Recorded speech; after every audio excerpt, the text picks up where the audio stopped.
सुख शांति किसे नहीं चाहिए। हर कोई आकुल व्याकुल अशांत है। वो कभी ये सोचता है कि मैं अमुक अमुक वस्तु प्राप्त कर लूंगा तो सुखी हो जाऊंगा। वो वस्तुओं में, सुख सुविधाओं में, अपनी जरूरतों के पूरा होने में अपनी सुख की झूठी कल्पना करता है। यथार्थ ये है कि आप अपनी सुख शांति के पाने वाले स्वयं हैं, और अगर अशांत हैं तो उसके कारण भी आप स्वयं हैं। जैसा कि आप जानते हैं, हमारे जीवन की यात्रा अनवरत चली आ रही है, लाखों जन्मों से चली आ रही है। ये जन्म उसका एक मुकाम है जहां हम संचित प्रारब्ध अर्थात लाखों जन्मों में जो कर्म संस्कार बनाते हैं उनका संचय, उसको हम प्रारब्ध कहते हैं। वो साथ लिए हुए हम जन्म लेते हैं और फिर ज्ञानपूर्वक या अज्ञानपूर्वक हम संस्कारों का बनाना प्रारंभ कर देते हैं। संस्कार बनना प्रारंभ हो जाते हैं और संस्कार हमारे सुख दुख का कारण है।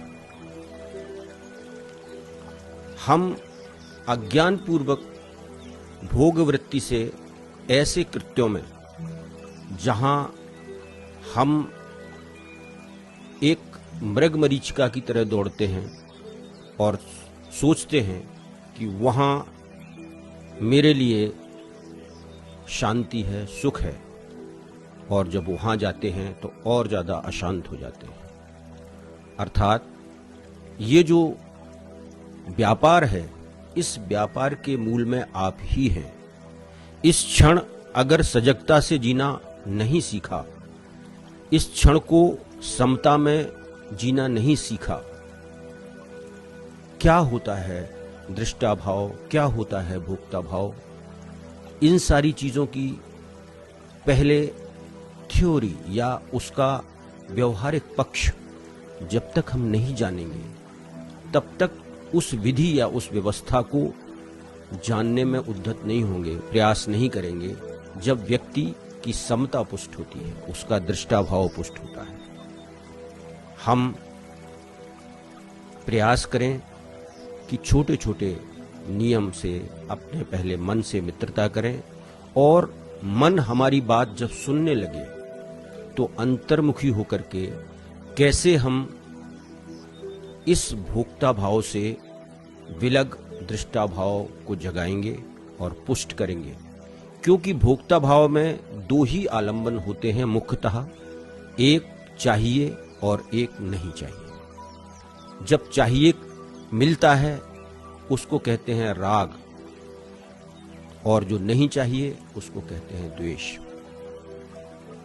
जब चाहिए हमसे बिछुड़ता है तो हम दुख में गिरते हैं, और जब नहीं चाहिए मुझे मिलता है तो भी हम दुख में गिरते हैं।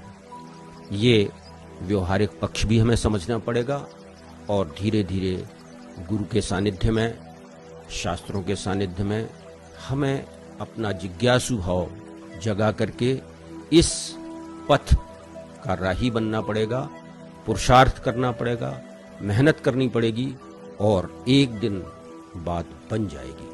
यही इस जीवन का अभीष्ट उद्देश्य है, अपने मन को निर्मल करने में पुरुषार्थ करना। मंगल हो, कल्याण हो, जय हो।